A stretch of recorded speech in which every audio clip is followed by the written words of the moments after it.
mística cidade de Deus. Hoje nós vamos meditar um pedacinho do 4º tomo da vida de Nossa Senhora, que fala, da vida de Nossa Senhora, junto com os apóstolos, com os evangelistas e as aparições que ela fazia a São Pedro e aos outros apóstolos também. É um capítulo lindo, que eu amo muito e que mostra, como Nossa Senhora ajudou os apóstolos a comporem os 4 evangelhos de São Mateus, São Marcos, São Lucas e São João. Aqueles 4 lindos evangelhos foram todos compostos por Nossa Senhora, junto com os apóstolos, sob a direção dela. Então é a coisa mais linda do mundo. Vamos lá, vamos meditar. Maria reza pelos escritores sagrados. Quanto me foi permitido, declarei o estado em que nossa grande Rainha e Senhora ficou, depois do primeiro concílio dos apóstolos, e das vitórias que alcançou sobre o dragão infernal e seus demônios. As obras maravilhosas que realizou nessa época não se podem reduzir a uma história, nem a resumo dela. Entre todas, foi-me dada a luz para escrever sobre a participação de Maria Santíssima na nomeação e trabalho dos 4 evangelistas, e no cuidado e modo miraculoso com que orientava os apóstolos ausentes. Na segunda parte, e em muitos pontos dessa história, fica escrito que a Divina Mãe teve conhecimento de todos os mistérios da lei e da graça, dos evangelhos e santas escrituras, que para fundá-la e estabelecê-la, nela se escreveriam.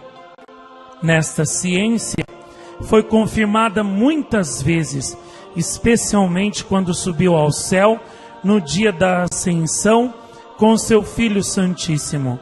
Desde aquele dia, sem omitir nenhum, prostrado em terra, fez particular oração, pedindo ao Senhor desse sua divina luz aos apóstolos e escritores, e lhes ordenasse escrever quando chegasse o tempo oportuno.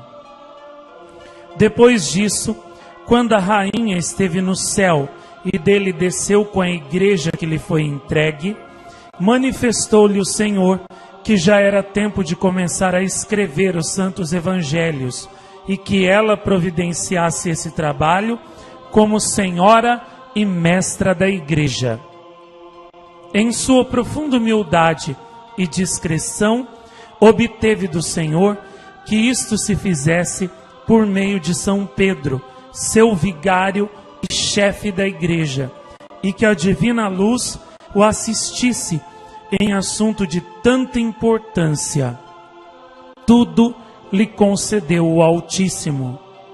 Quando os apóstolos se reuniram no concílio referido por São Lucas, depois de resolverem as dúvidas sobre a circuncisão, como fica dito ao capítulo 6, São Pedro propôs a necessidade de se escrever os mistérios da vida de Cristo, nosso Mestre e Salvador, para que todos, sem diferença nem discordância, os ensinassem na igreja, e com esta luz se plantasse a nova lei em substituição à antiga.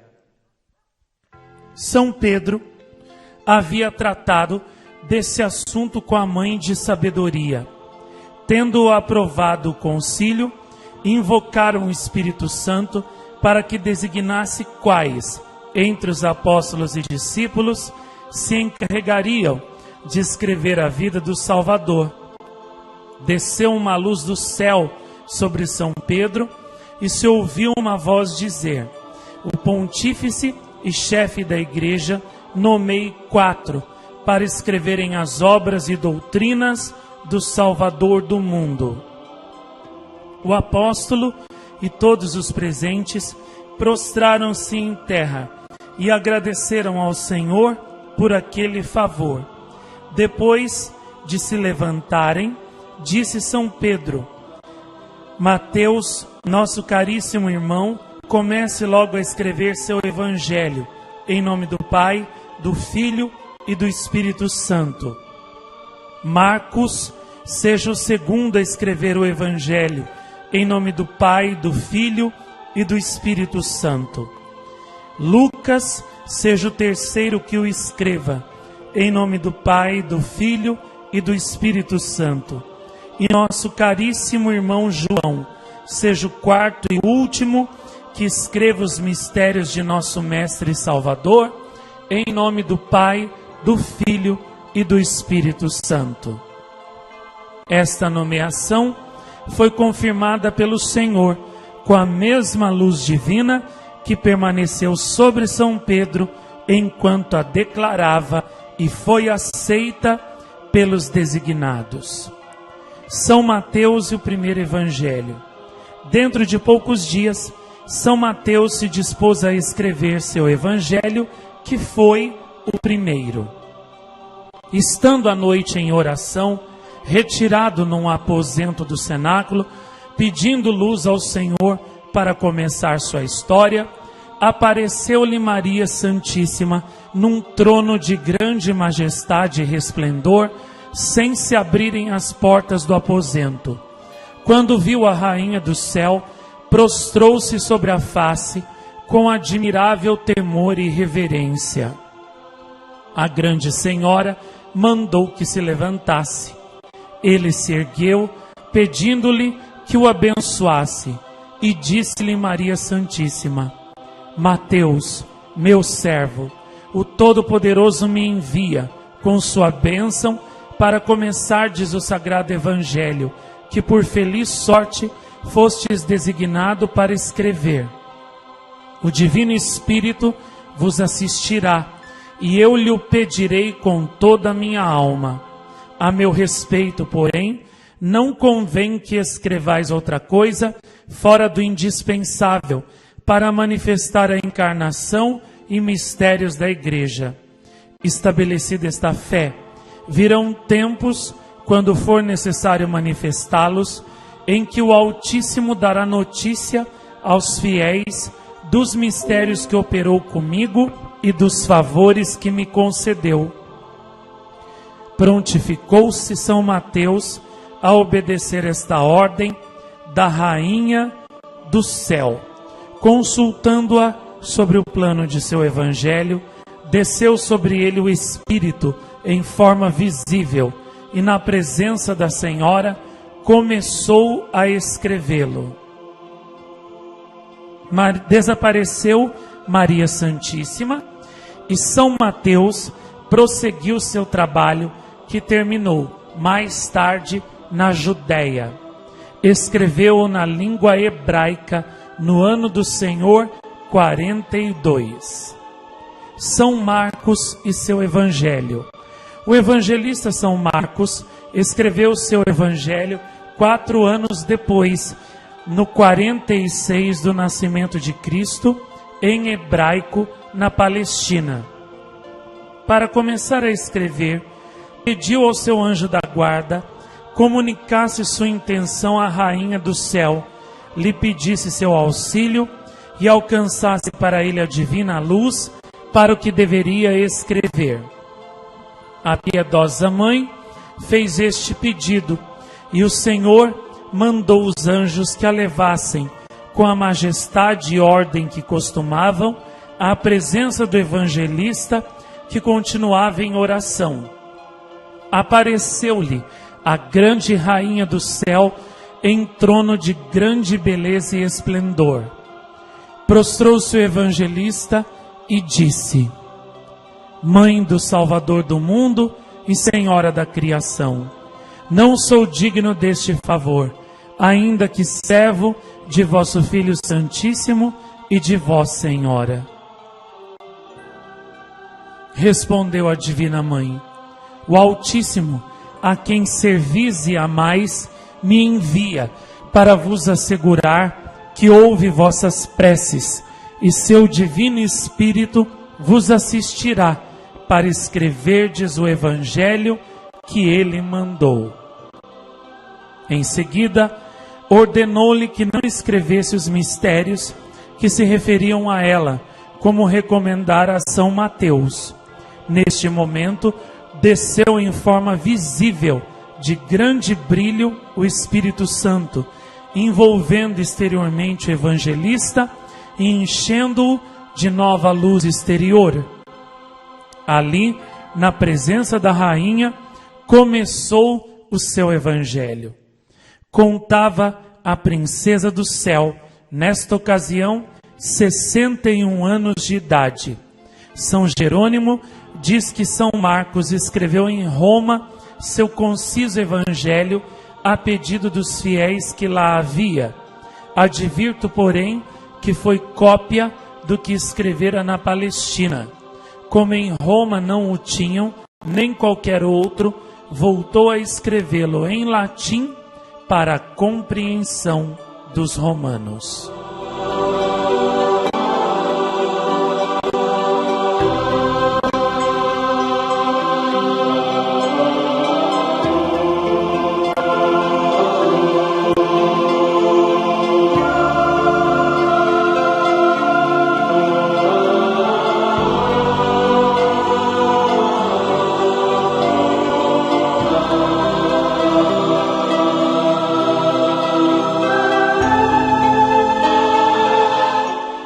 O terceiro evangelho, o evangelho de São Lucas. Ou melhor, 2 anos depois, em 48, aos 63 anos da Virgem, São Lucas escreveu seu evangelho em grego. Para começá-lo a escrever, apareceu-lhe Maria, como aos 2 outros evangelistas. Representou a Divina Mãe, que para manifestar os mistérios da encarnação e vida de seu Filho Santíssimo, era necessário declarar o modo e ordem da concepção do Verbo humanado e outras coisas que se referiam à sua pessoa como mãe natural de Cristo. Mais que os outros evangelistas, São Lucas fala sobre Maria Santíssima, silenciando os outros dons e prodígios conferidos à sua dignidade de Mãe de Deus, conforme ela mesma ordenou ao evangelista. Logo, desceu sobre ele o Espírito Santo, e em presença da grande rainha, começou seu evangelho, nele inserindo todas as informações da Senhora. Ficou São Lucas devotíssimo da Virgem, e jamais se lhe apagou da alma a imagem da Mãe Dulcíssima no trono e majestade, como lhe apareceu nesta ocasião. São Lucas encontrava-se na Acaia, quando recebeu esta aparição e escreveu o seu evangelho.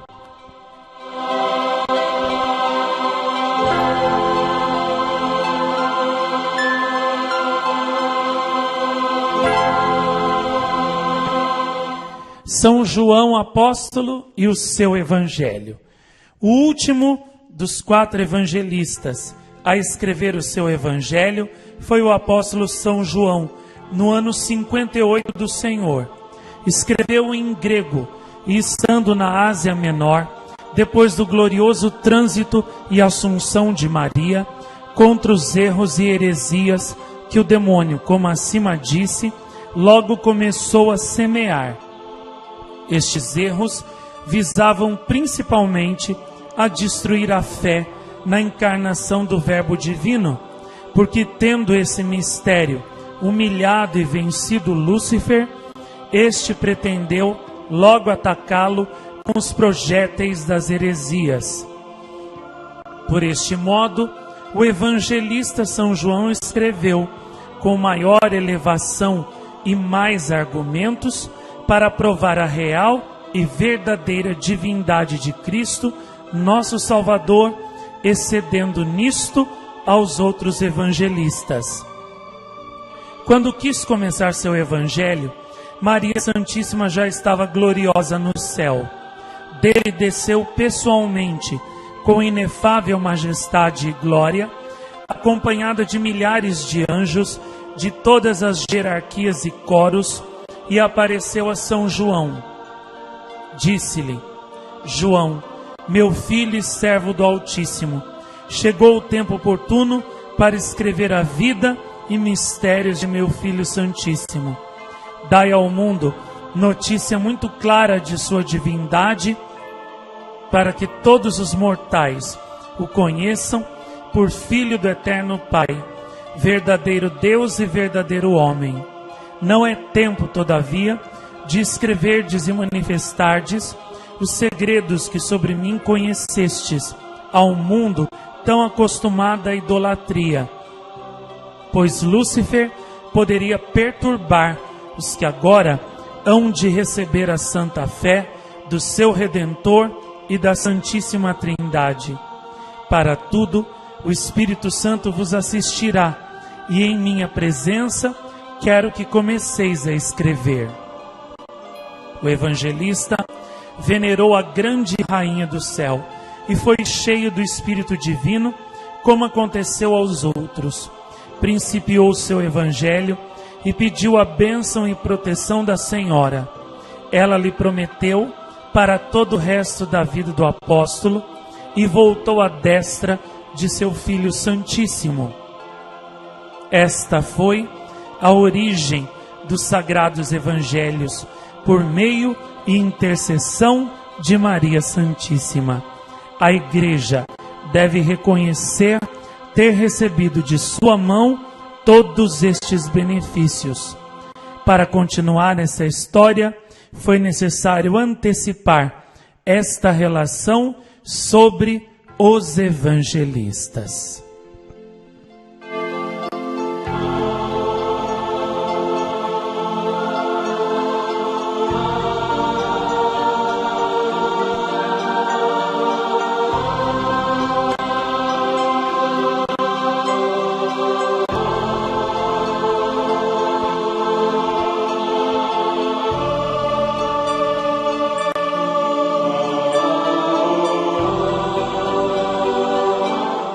Meus queridos ouvintes, lindo esse capítulo da vida de Nossa Senhora, revelada à Madre Maria de Ágreda, que está incorrupta. Seu corpo está milagrosamente preservado da corrupção no convento onde ela viveu, em Ágreda, na Espanha. Coisa mais linda, né?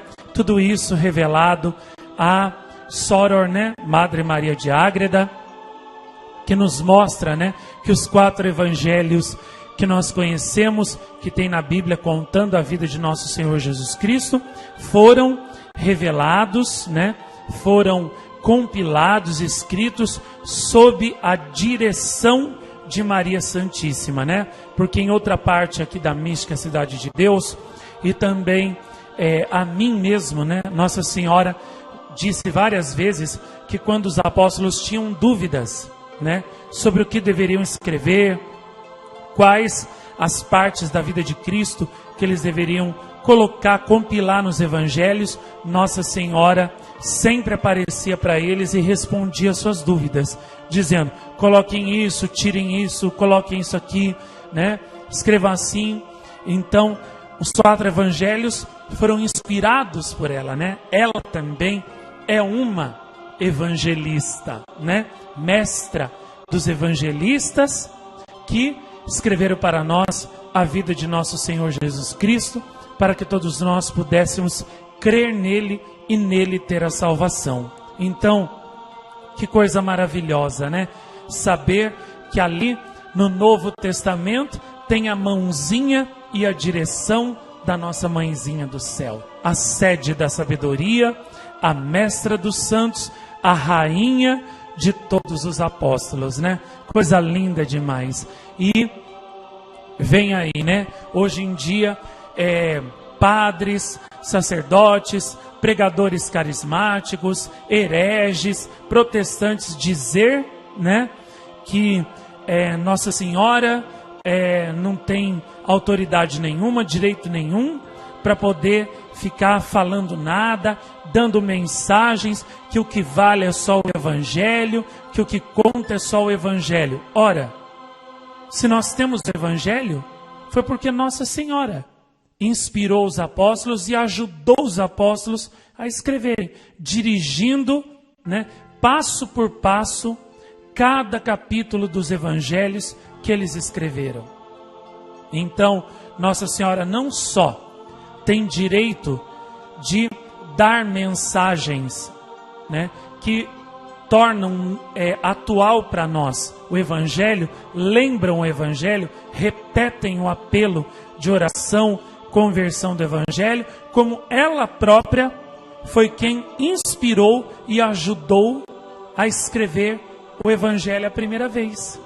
Então, ela é a mãe do Evangelho, ela é a rainha do Evangelho.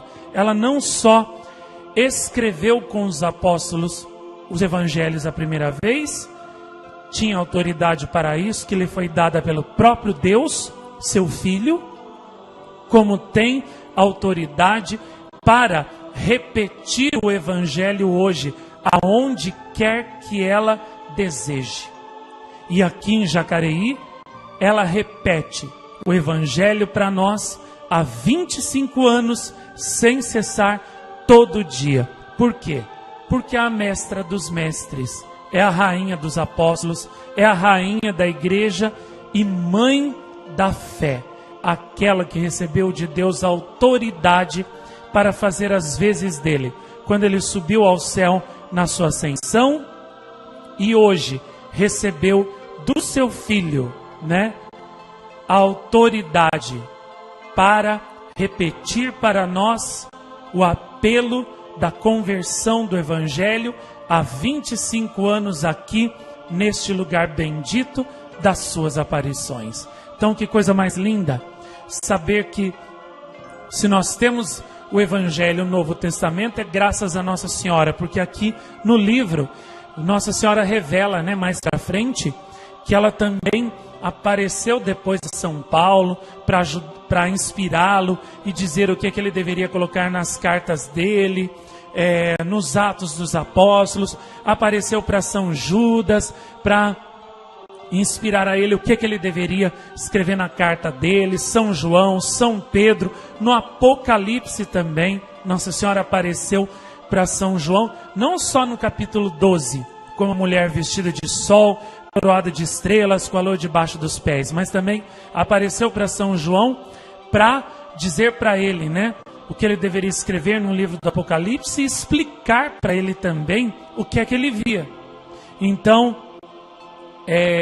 Nossa Senhora está, né, digamos assim, por trás de todo o Novo Testamento. Se nós temos o Novo Testamento tão maravilhoso, devemos tudo à nossa mãezinha do céu, que ordenou os apóstolos escrever, inspirou, ajudou, dirigiu, né, a escritura do Novo Testamento. Por isso que é tão maravilhoso. Então, meus queridos ouvintes, Nossa Senhora não só, né, tem autoridade para repetir o Evangelho hoje, como teve autoridade há 2000 anos atrás para ajudar os apóstolos a escrever pela primeira vez o Evangelho. Então, ninguém, padre nenhum, pregador nenhum, pode dizer: Nossa Senhora não tem autoridade para ficar falando, dando mensagem, chega, já tem o Evangelho, basta o Evangelho chega.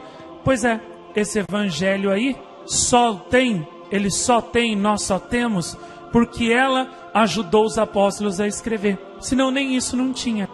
Então, se aquela que teve autoridade, se ela teve autoridade para escrever o Evangelho com os apóstolos 2000 anos atrás, ela não tem autoridade hoje para poder repetir aquilo que ela mesma escreveu com os apóstolos?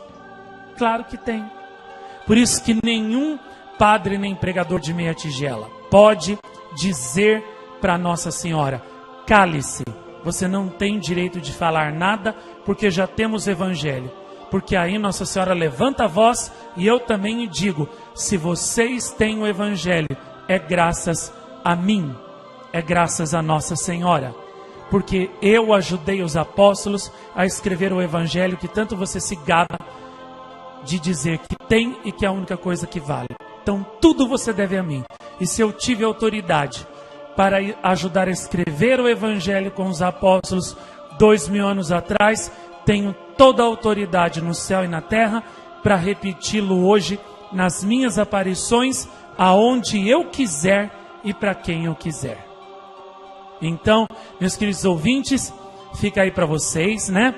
Para a meditação de vocês, esse pedacinho da vida de Nossa Senhora que eu acabei de ler, que é tão lindo, né? Vamos rezar o terço da misericórdia, que já está na hora, está passando já da hora da misericórdia.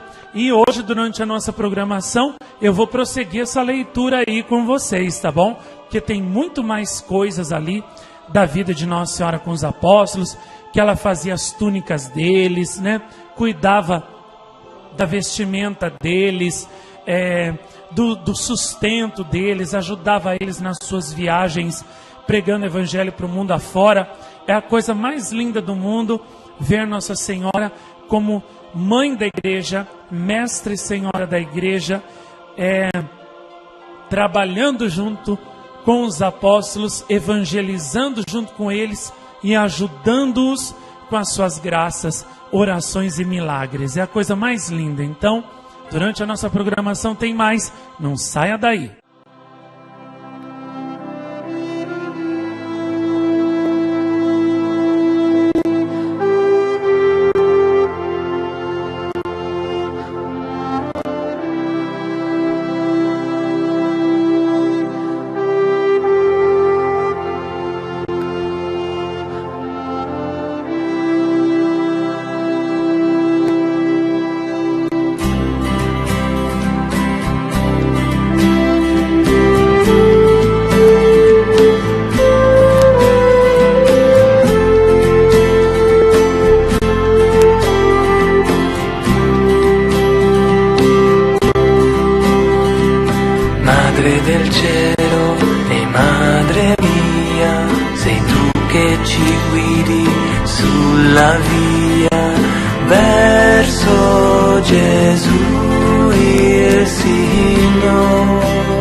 Ciascuno dei tuoi figli, infinita è la tua bontà.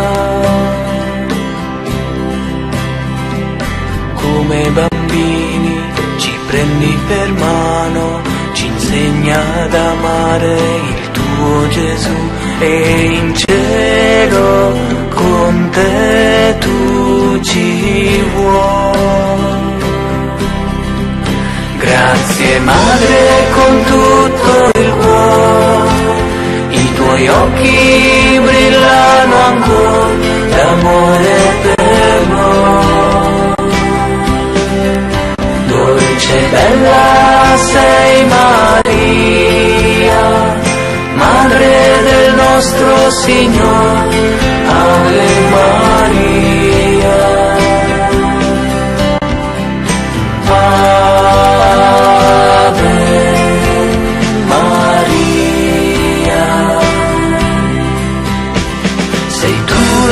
speranza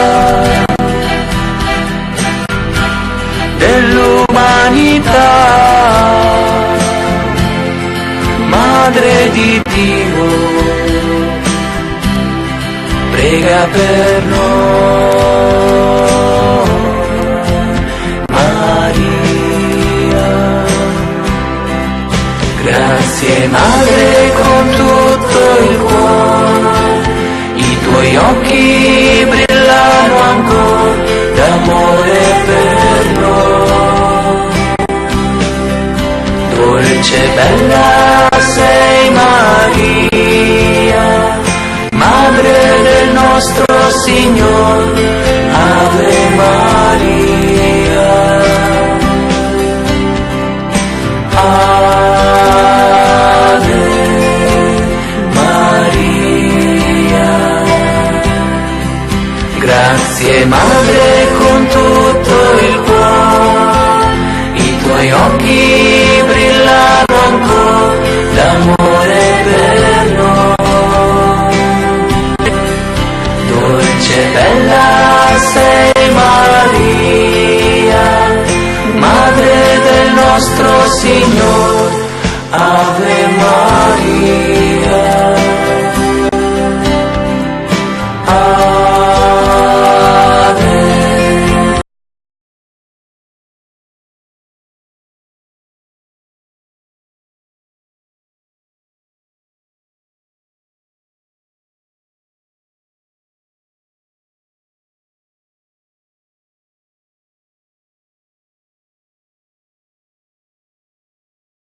Mística Cidade de Deus. Hoje nós vamos meditar um pedacinho do 4º tomo da vida de Nossa Senhora, que fala, da vida de Nossa Senhora, junto com os apóstolos, com os evangelistas e as aparições que ela fazia a São Pedro e aos outros apóstolos também. É um capítulo lindo que eu amo muito e que mostra, como Nossa Senhora ajudou os apóstolos a comporem os 4 evangelhos de São Mateus, São Marcos, São Lucas e São João. Aqueles 4 lindos evangelhos foram todos compostos por Nossa Senhora, junto com os apóstolos, sob a direção dela. Então é a coisa mais linda do mundo. Vamos lá, vamos meditar.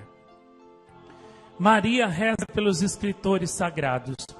Quanto me foi permitido, declarei o estado em que nossa grande Rainha e Senhora ficou, depois do primeiro concílio dos apóstolos e das vitórias que alcançou sobre o dragão infernal e seus demônios. As obras maravilhosas que realizou nessa época não se podem reduzir a uma história, nem a resumo dela. Entre todas, foi-me dada a luz para escrever sobre a participação de Maria Santíssima na nomeação e trabalho dos 4 evangelistas e no cuidado e modo miraculoso com que orientava os apóstolos ausentes.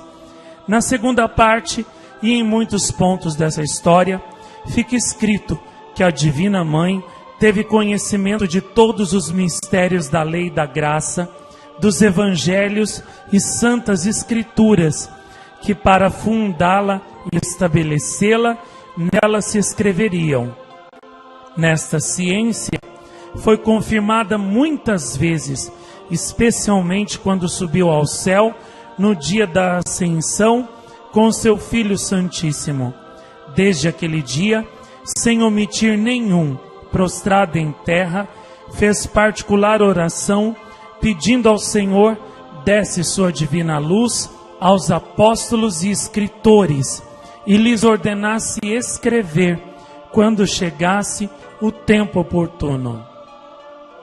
Depois disso, quando a rainha esteve no céu e dele desceu com a igreja que lhe foi entregue, manifestou-lhe o Senhor que já era tempo de começar a escrever os santos evangelhos, e que ela providenciasse esse trabalho como senhora e mestra da igreja.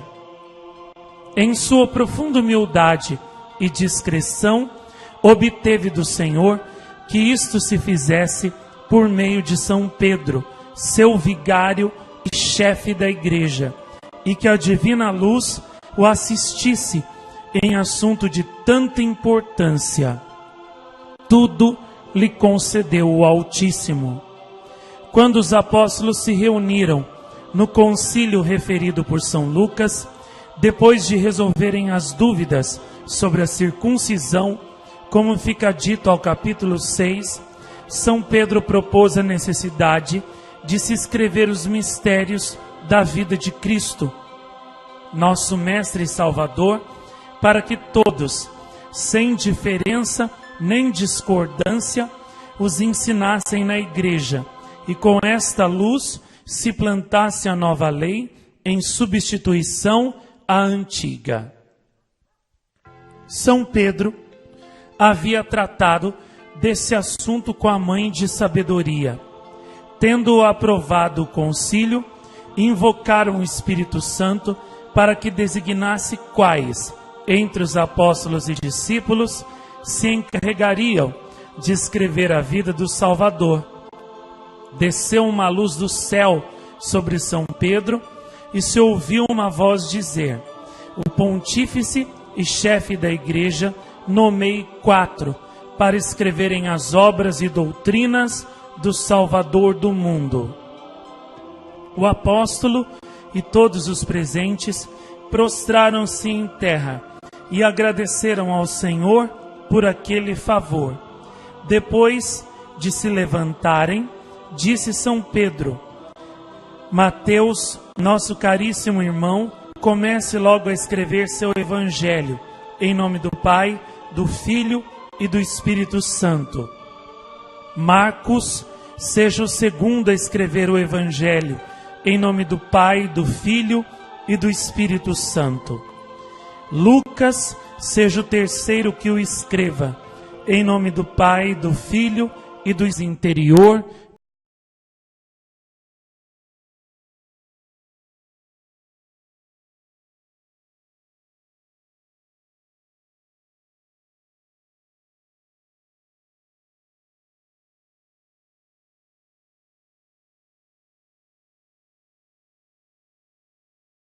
Mística Cidade de Deus. Hoje nós vamos meditar um pedacinho do 4º tomo da vida de Nossa Senhora, que fala, da vida de Nossa Senhora, junto com os apóstolos, com os evangelistas e as aparições que ela fazia a São Pedro e aos outros apóstolos também. É um capítulo lindo que eu amo muito e que mostra, como Nossa Senhora ajudou os apóstolos a comporem os 4 evangelhos de São Mateus, São Marcos, São Lucas e São João. Aqueles 4 lindos evangelhos foram todos compostos por Nossa Senhora, junto com os apóstolos, sob a direção dela. Então é a coisa mais linda do mundo. Vamos lá, vamos meditar. Maria reza pelos escritores sagrados. Quanto me foi permitido, declarei o estado em que nossa grande Rainha e Senhora ficou, depois do primeiro concílio dos apóstolos e das vitórias que alcançou sobre o dragão infernal e seus demônios.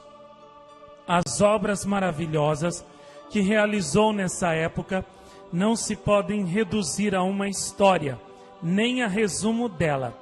Entre todas, foi-me dada a luz para escrever sobre a participação de Maria Santíssima na nomeação e trabalho dos 4 evangelistas e no cuidado e modo miraculoso com que orientava os apóstolos ausentes.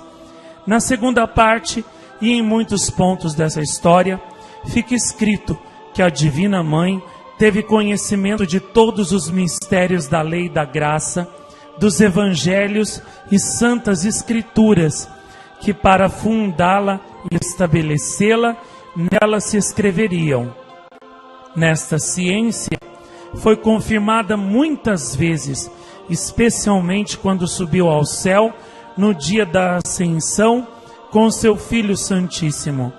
Desde aquele dia, sem omitir nenhum, prostrado em terra, fez particular oração pedindo ao Senhor desse sua divina luz aos apóstolos e escritores, e lhes ordenasse escrever quando chegasse o tempo oportuno. Depois disso, quando a rainha esteve no céu e dele desceu com a igreja que lhe foi entregue, manifestou-lhe o Senhor que já era tempo de começar a escrever os santos evangelhos e que ela providenciasse esse trabalho como senhora e mestra da igreja. Em sua profunda humildade e discrição, obteve do Senhor que isto se fizesse por meio de São Pedro, seu vigário e chefe da igreja, e que a divina luz o assistisse em assunto de tanta importância. Tudo lhe concedeu o Altíssimo.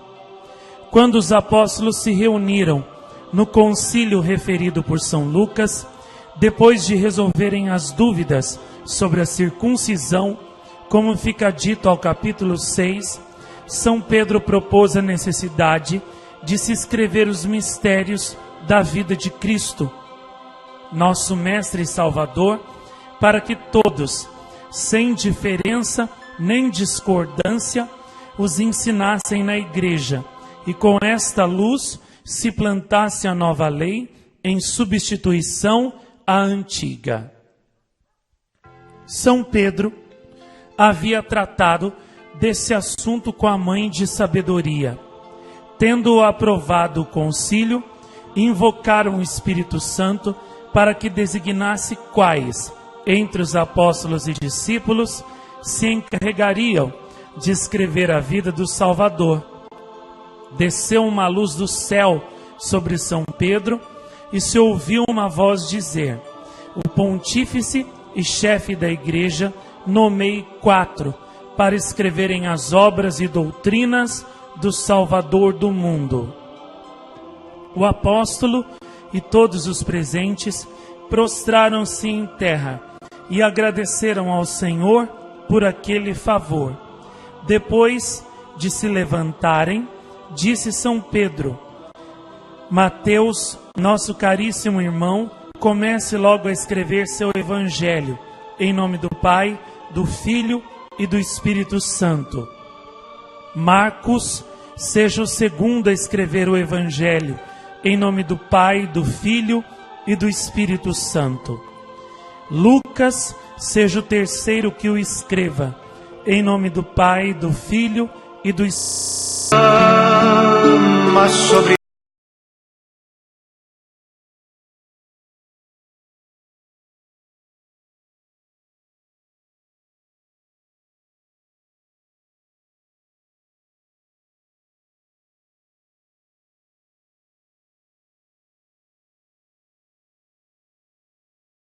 Mística Cidade de Deus. Hoje nós vamos meditar um pedacinho do 4º tomo da vida de Nossa Senhora, que fala, da vida de Nossa Senhora, junto com os apóstolos, com os evangelistas e as aparições que ela fazia a São Pedro e aos outros apóstolos também. É um capítulo lindo que eu amo muito e que mostra, como Nossa Senhora ajudou os apóstolos a comporem os 4 evangelhos de São Mateus, São Marcos, São Lucas e São João.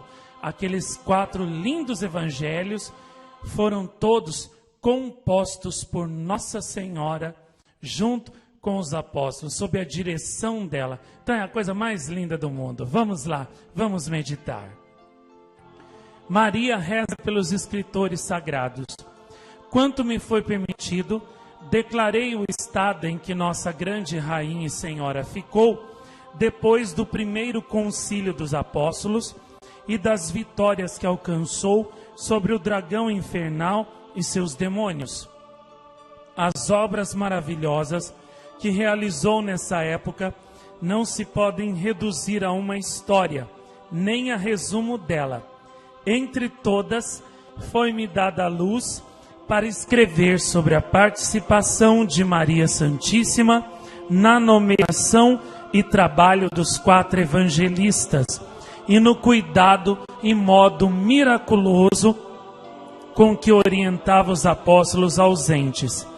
Na segunda parte, e em muitos pontos dessa história, fica escrito que a Divina Mãe teve conhecimento de todos os mistérios da lei e da graça, dos evangelhos e santas escrituras, que para fundá-la e estabelecê-la, nela se escreveriam. Nesta ciência foi confirmada muitas vezes, especialmente quando subiu ao céu no dia da ascensão com seu Filho Santíssimo.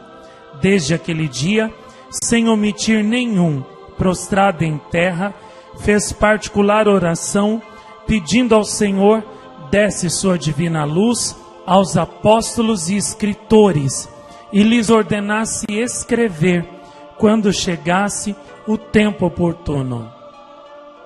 Depois disso, quando a rainha esteve no céu e dele desceu com a igreja que lhe foi entregue, manifestou-lhe o Senhor que já era tempo de começar a escrever os santos evangelhos e que ela providenciasse esse trabalho como senhora e mestra da igreja. Em sua profunda humildade e discrição, obteve do Senhor que isto se fizesse por meio de São Pedro, seu vigário e chefe da igreja, e que a divina luz o assistisse em assunto de tanta importância. Tudo lhe concedeu o Altíssimo.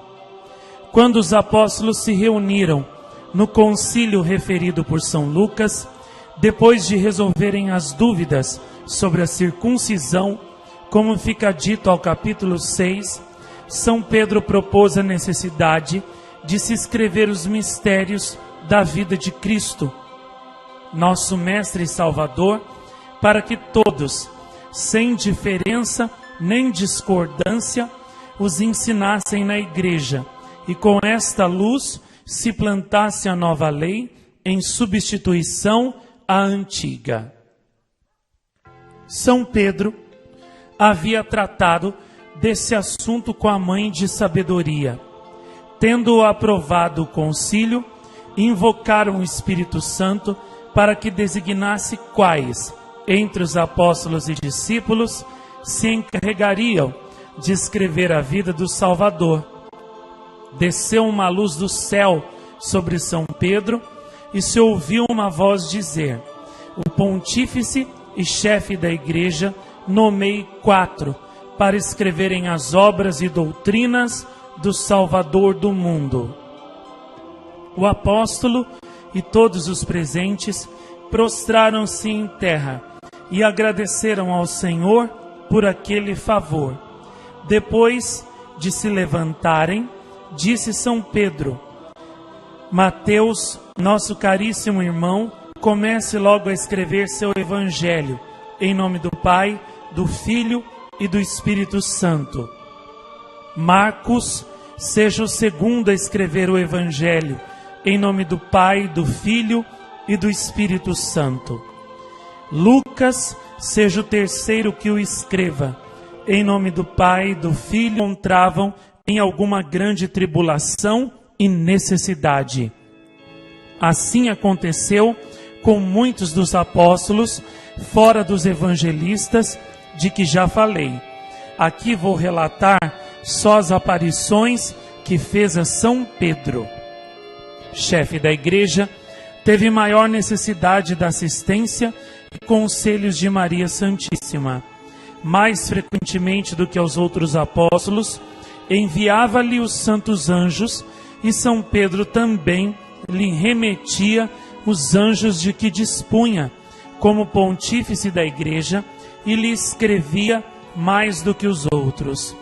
Logo depois do concílio de Jerusalém, São Pedro dirigiu-se à Ásia Menor e parou em Antioquia, onde a princípio colocou a sé pontifícia. Para vencer as dificuldades surgidas, o vigário de Cristo viu-se embaraçado, necessitando o auxílio da grande senhora.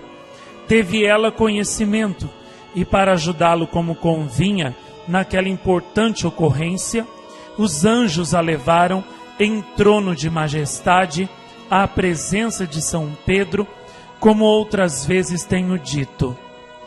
O apóstolo estava em oração e, ao vê-la tão deslumbrante, prostrou-se em terra com seus costumados fervores. Banhada em lágrimas, disse a grande Senhora: como a mim, pecador, vem a mãe de meu Senhor e Redentor? A grande mestra dos humildes desceu do trono, moderou seu esplendor, pôs-se de joelhos e pediu a bênção do pontífice da igreja. Praticou este ato só com São Pedro, fora das aparições a todos os apóstolos. Quando lhes falava, pedia a bênção de joelhos. Vejam, meus queridos ouvintes, a reverência de São Pedro para com Nossa Senhora, o primeiro Papa.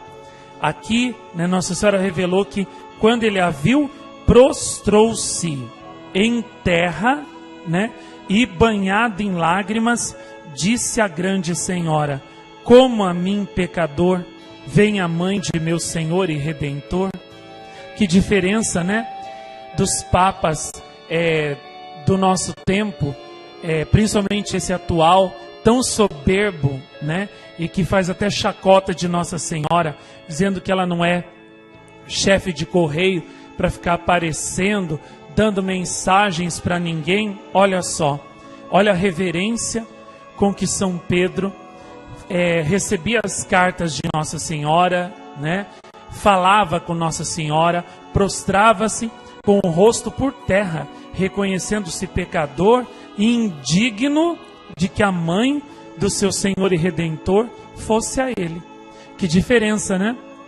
Dos papas atuais, principalmente desse, né, que se julga maior que Nossa Senhora, que não obedece a Nossa Senhora e que pior, nega as aparições de Nossa Senhora e persegue as aparições de Nossa Senhora. Em Medjugorje, no mundo inteiro, né, fazendo até burla, né, chacota de Nossa Senhora. Que soberba, não é mesmo? E o que dizer então do Papa Pio XI, né? A quem a irmã Lúcia mandava as cartas dela, como vocês viram no filme Fátima 2, né? Pedindo para ele consagrar a Rússia ao Imaculado Coração de Maria, como Nossa Senhora tinha pedido, né? E o que foi que ele disse? Eu sou o vigário de Cristo na terra. Se Nossa Senhora tem alguma coisa para dizer para mim, que apareça para mim, que venha dizer diretamente a mim. Ou seja, totalmente diferente de São Pedro, né? Que disse, né? Como a mim, pecador, vem a mãe de meu Senhor e Redentor. Que humildade de São Pedro, né? E que soberba dos seus sucessores. Por isso que a igreja no começo era tão santa, tinha tantos milagres, tantos prodígios, tantas conversões. E é por isso que hoje não tem mais. Não tem mais conversões, não tem prodígios, não tem mais nada. Por quê? Porque a soberba tomou conta completamente do coração dos seus pastores, né? E eles já não têm mais aquela humildade, aquele amor, aquela reverência à Nossa Senhora. Pelo contrário, eles têm ódio das manifestações dela, das palavras dela, se julgam acima dela, né? Inclusive meu pai estava dizendo, né, no cenáculo que ele fez segunda-feira, que lá na cidade dele, por que ele deixou de ir à missa lá?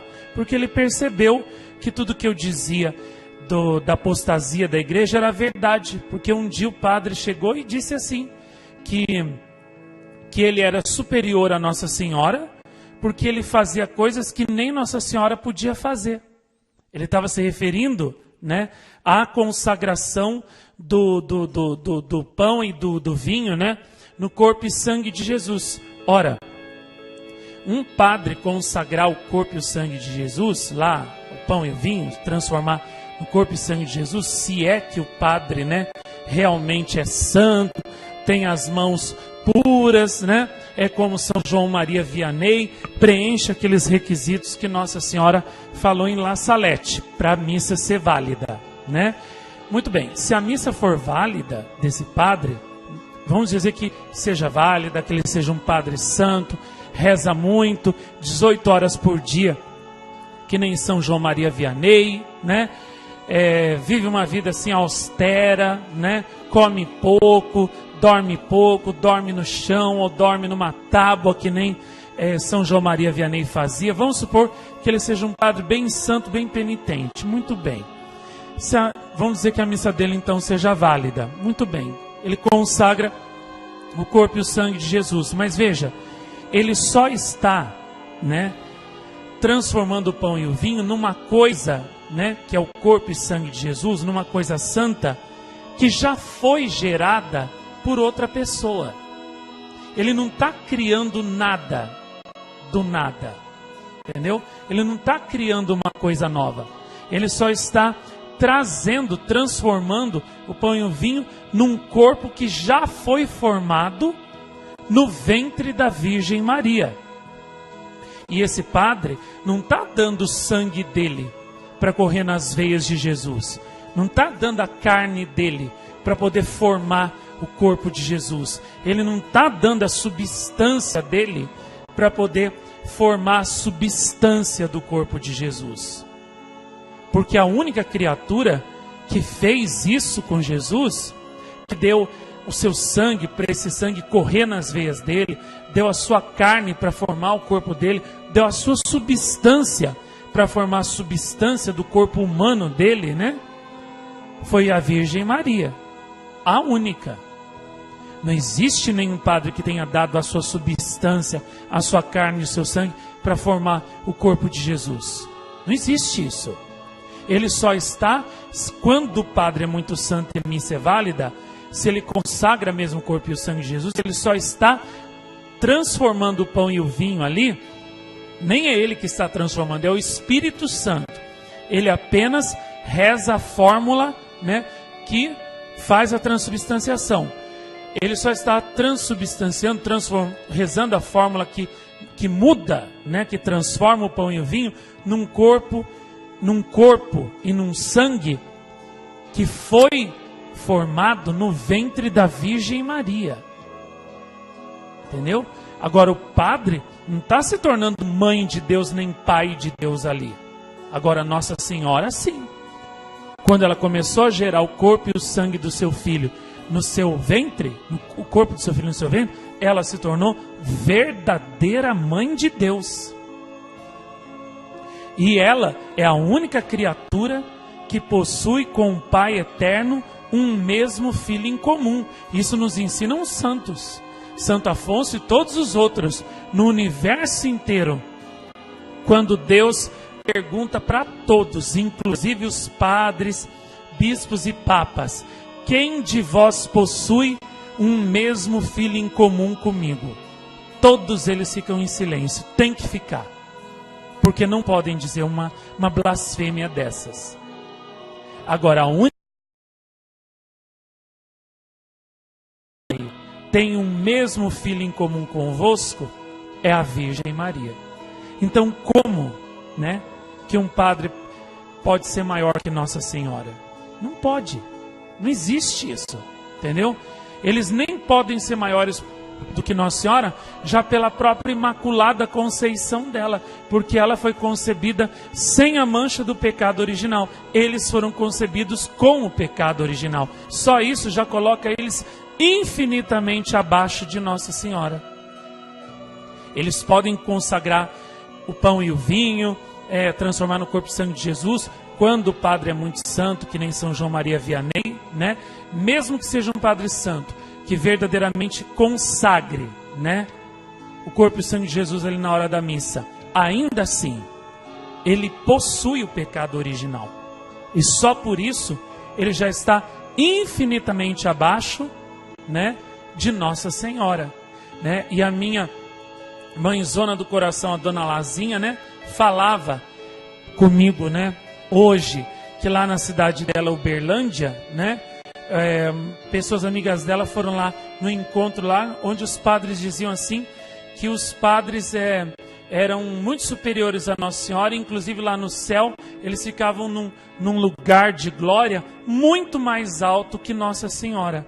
eu quase caí de costa, porque isso é a soberba das soberbas. Onde já se viu dizer que um padre vai ficar num lugar muito mais alto e glorioso que Nossa Senhora, que é a Mãe de Deus? Isso não existe, né? Como os próprios santos disseram, mas ninguém é igual a Maria, porque maior do que ela, só Deus.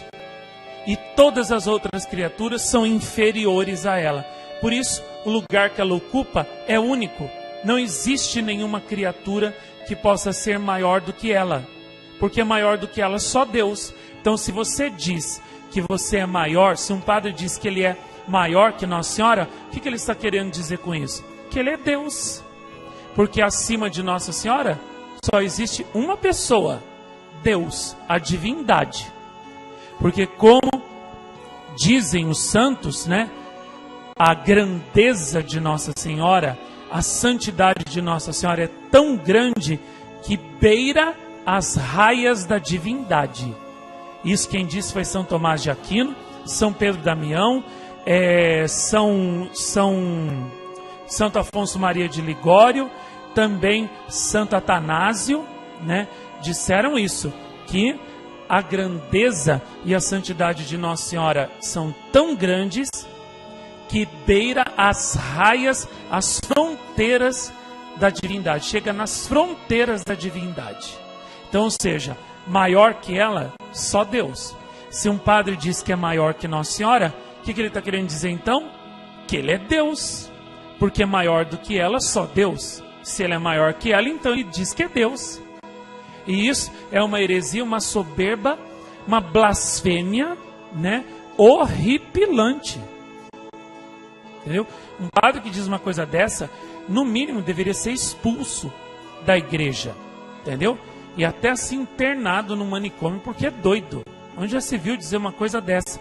E olha, lá na cidade da Dona Lazinha dizem isso, os padres, e na cidade do meu pai, Carlos Tadeu, também o padre diz isso, que ele é maior que Nossa Senhora, porque ele faz coisas que Nossa Senhora não pode fazer.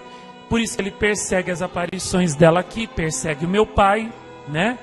Por quê? Porque aqui Nossa Senhora diz a verdade, eu sempre digo a verdade e mostro a glória verdadeira de Nossa Senhora, exaltando ela acima de todo mundo, de todas as criaturas, para o mundo inteiro. Por isso que eles odeiam esta aparição também, né?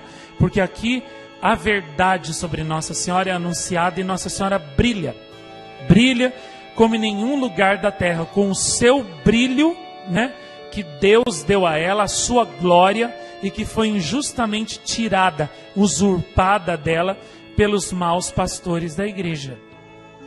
Eles são como Lúcifer, né? Porque um dos motivos da queda de Lúcifer, que fez ele se transformar em demônio, foi que Deus mostrou para ele Nossa Senhora na glória eterna, e ele não aceitou que ela ia ser maior do que ele. Então ele se rebelou contra ela, e por isso também que ele foi expulso do céu. E não é o mesmo pecado que esses sacerdotes de hoje em dia, papas, bispos, tudo fazem? É o mesmo pecado de soberba. Então afastem-se dessas criaturas soberbas, afastem-se desses padres soberbos, para que vocês não corram o risco, entendeu? De aplaudi-los, né? De idolatrá-los e de caírem no mesmo erro, no mesmo pecado de soberba que eles caíram, achando que eles verdadeiramente são maiores que Nossa Senhora. Coisa que é uma blasfêmia horripilante, que só de pensar, meu Deus do céu, me dá assim uma tristeza tão grande, né, por ver que semelhante blasfêmia anda na boca de sacerdotes, assim, maus sacerdotes, né? Então, se afastem desses sacerdotes, porque senão a soberba deles vai pegar em vocês, vai contaminar, contagiar vocês, e vocês vão ficar soberbos que nem eles. E lembrem-se daquilo que São Pedro disse nas suas cartas, né? Estamos falando dele aqui nesse capítulo. O que foi que ele disse? Deus resiste, despreza os soberbos e dá sua graça aos humildes. Então, seja como São Pedro, reconheça-se pecador, inferior a Nossa Senhora, como ele, que se reconhecia pecador diante dela e se prostrava, né, por terra, com a face em terra diante dela, e não ousava nem olhar para ela, né, reconhecendo que ela era muito maior do que ele. Seja humilde como São Pedro, e você também vai ter não só o agrado de Deus, mas também da própria Nossa Senhora, que vai te amar e que vai te exaltar pela sua humildade. Vejam, o padre da cidade do meu pai é orgulhoso, diz que ele é maior que Nossa Senhora. Nossa Senhora não deu mensagem para ele e nunca vai dar. Nossa Senhora não prometeu para ele um lugar certo no céu. E, no entanto, prometeu para o meu pai, que sempre foi humilde, sempre se reconheceu pequeno, um servo, né, de Nossa Senhora. Até inclusive hoje mesmo ele falou para mim, quando eu estava oferecendo aqui o terço da manhã por ele, né? Hoje não, ontem, né? E logo depois ele escreveu para mim, né? Obrigado, filhão, não sou digno disso. Por causa disso que Nossa Senhora gosta tanto dele, e eu também, porque olha a humildade dele, né? Faz tanto por Nossa Senhora, ama tanto Nossa Senhora e não se reconhece digno. E um outro sacerdote, né, mal soberbo, diz que ele é maior que Nossa Senhora, que ele faz mais que Nossa Senhora, faz coisas que Nossa Senhora não pode fazer. Por isso que Nossa Senhora não prometeu o céu para esse padre, e prometeu para o meu pai, porque Deus despreza os soberbos e dá sua graça aos humildes, como meu pai. Por isso que ele merece tanto, tem merecido tantas graças, tanto amor de Nossa Senhora, tantas bênçãos, né? Mas olha também a humildade dele, né? Olha só o coração puro, né? Humilde que ele tem. Então, gente, afastem-se desses padres soberbos, porque senão vocês vão ficar contaminados como eles, com a soberba deles, e vocês vão ser rejeitados por Deus, vão até perder a salvação, porque Deus despreza os soberbos e dá a sua graça aos humildes, só aos humildes, né? Então vamos em frente aqui com a nossa leitura. Como São Pedro era vigário de Cristo e chefe da igreja, procedeu com ele de modo diferente. Ela desceu do trono de majestade e respeitou-o como viadora, estando na igreja em carne mortal. Falou familiarmente com o santo apóstolo, e ambos trataram os importantes assuntos que convinha resolver. Um deles foi começar a celebrar na igreja algumas festividades do Senhor. Terminada a entrevista, os anjos trouxeram Maria Santíssima de volta de Antioquia a Jerusalém. Depois que São Pedro foi a Roma para ali transladar a sé apostólica, como lhe ordenara o Salvador, a Divina Mãe lhe apareceu outra vez. Nessa ocasião, determinaram que a Igreja Romana celebraria a festa do nascimento de seu Filho Santíssimo, a paixão e a instituição do Santíssimo Sacramento na Quinta-feira Santa, como faz a Igreja. Depois de muitos anos é que foi instituída a festa de Corpus Christi, na primeira quinta-feira depois da oitava de Pentecostes, como agora celebramos.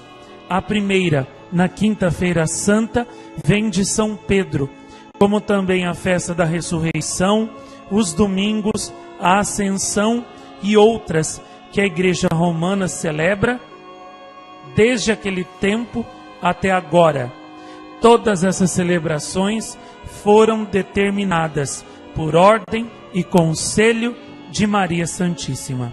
Depois disto, São Pedro veio à Espanha, visitou algumas igrejas fundadas por São Tiago, fundou outras e voltou a Roma.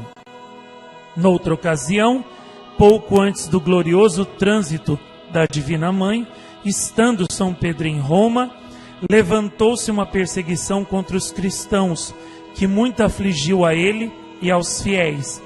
Lembrava-se o apóstolo dos favores que em suas tribulações recebera da grande rainha do mundo. Nesta em que se encontrava, sentia-se ainda mais oprimido. Pediu aos seus anjos custódios que comunicassem a mensagem e essa necessidade à bem-aventurada mãe, pedindo-lhe que o ajudasse com sua eficaz intercessão junto a seu Filho Santíssimo. O Senhor, porém, que conhecia o fervor e humildade de seu vigário, quis satisfazer os seus desejos. Mandou aos santos anjos do apóstolo que o levassem a Jerusalém, onde estava Maria Santíssima. Os anjos obedeceram prontamente e levaram São Pedro ao cenáculo, na presença de sua rainha e senhora. Esta singular graça aumentou os fervorosos afetos do apóstolo. Prostrou-se em terra na presença de Maria Santíssima, chorando de gozo por ter realizado o que desejara em seu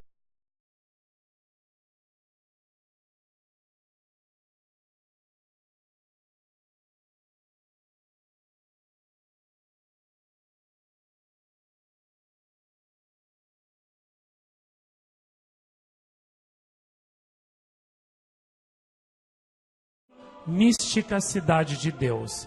Hoje nós vamos meditar um pedacinho do 4º tomo da vida de Nossa Senhora, que fala, da vida de Nossa Senhora, junto com os apóstolos, com os evangelistas e as aparições que ela fazia a São Pedro e aos outros apóstolos também. É um capítulo lindo que eu amo muito e que mostra, como Nossa Senhora ajudou os apóstolos a comporem os 4 evangelhos de São Mateus, São Marcos, São Lucas e São João. Aqueles 4 lindos evangelhos foram todos compostos por Nossa Senhora, junto com os apóstolos, sob a direção dela. Então é a coisa mais linda do mundo. Vamos lá, vamos meditar. Maria reza pelos escritores sagrados. Quanto me foi permitido, declarei o estado em que nossa grande rainha e senhora ficou depois do primeiro concílio dos apóstolos e das vitórias que alcançou sobre o dragão infernal e seus demônios. As obras maravilhosas que realizou nessa época não se podem reduzir a uma história, nem a resumo dela. Entre todas, foi-me dada a luz para escrever sobre a participação de Maria Santíssima na nomeação e trabalho dos 4 evangelistas e no cuidado e modo miraculoso com que orientava os apóstolos ausentes. Na segunda parte, e em muitos pontos dessa história, fica escrito que a Divina Mãe teve conhecimento de todos os mistérios da lei e da graça, dos evangelhos e santas escrituras, que para fundá-la e estabelecê-la, nela se escreveriam. Nesta ciência foi confirmada muitas vezes, especialmente quando subiu ao céu no dia da ascensão com seu Filho Santíssimo. Desde aquele dia, sem omitir nenhum, prostrado em terra, fez particular oração, pedindo ao Senhor desse sua divina luz aos apóstolos e escritores e lhes ordenasse escrever quando chegasse o tempo oportuno. Depois disso, quando a rainha esteve no céu e dele desceu com a igreja que lhe foi entregue, manifestou-lhe o Senhor que já era tempo de começar a escrever os santos evangelhos e que ela providenciasse esse trabalho como senhora e mestra da igreja. Em sua profunda humildade e discrição, obteve do Senhor que isto se fizesse por meio de São Pedro, seu vigário e chefe da igreja, e que a divina luz o assistisse em assunto de tanta importância. Tudo lhe concedeu o Altíssimo. Quando os apóstolos se reuniram no concílio referido por São Lucas, depois de resolverem as dúvidas sobre a circuncisão, como fica dito ao capítulo 6, São Pedro propôs a necessidade de se escrever os mistérios da vida de Cristo, nosso Mestre e Salvador, para que todos, sem diferença nem discordância, os ensinassem na igreja, e com esta luz se plantasse a nova lei em substituição à antiga. São Pedro havia tratado desse assunto com a mãe de sabedoria. Tendo-o aprovado o concílio, invocaram o Espírito Santo para que designasse quais, entre os apóstolos e discípulos, se encarregariam de escrever a vida do Salvador. Desceu uma luz do céu sobre São Pedro e se ouviu uma voz dizer: o pontífice e chefe da igreja nomeie 4 para escreverem as obras e doutrinas do Salvador do mundo. O apóstolo e todos os presentes prostraram-se em terra e agradeceram ao Senhor por aquele favor. Depois de se levantarem, disse São Pedro: Mateus, nosso caríssimo irmão, comece logo a escrever seu evangelho, em nome do Pai, do Filho e do Espírito Santo. Marcos, seja o segundo a escrever o evangelho, em nome do Pai, do Filho e do Espírito Santo. Lucas, seja o terceiro que o escreva, em nome do Pai, do Filho e do Espírito Santo.